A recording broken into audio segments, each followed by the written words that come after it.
సూర్యుడు అనగానే కనపడుతున్న సూర్యబింబం అని చెప్పని సూర్యుడు అని చెప్పని అన్నందుకు సూర్య నమస్కారం చేస్తున్నారు. పోనీలే, అదన్నా మంచిది, హెల్త్కు మంచిది. సూర్యకిరణాలు మన చర్మం మీద పడితే కొన్ని మంచి పనులు జరుగుతాయి, హెల్త్కి మంచిది. సూర్యుడు ఎలాగ లోకమంతటికి ఒక్కడే వెలుగునిస్తున్నాడు, దేవుడు కూడా లోకమంతటికి వెలుగై ఉన్నాడు. మనుషుల కార్యాలు చక్కబెట్టుకోవటానికి, మన స్థితిగతులు చూసుకోవటానికి ఆ సూర్యబింబం వెలుగు లేకపోతే మనకంత అంధకారమే. కాబట్టి దేవుని నీతి సూర్య ప్రకాశం మనకు లేకపోతే మన బ్రతుకు మనకు అర్థం కాదు. అది చెప్పటానికి మహానుభావులకు వేరే పోలిక లేక సూర్యుని పోల్చారు.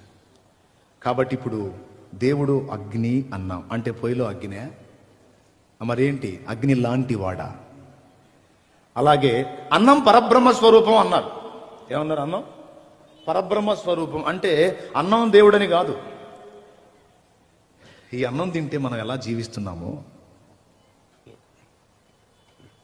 శాశ్వతంగా మనం జీవించాలంటే ఆ పరబ్రహ్మాన్ని భుజించాలి అన్నాడు.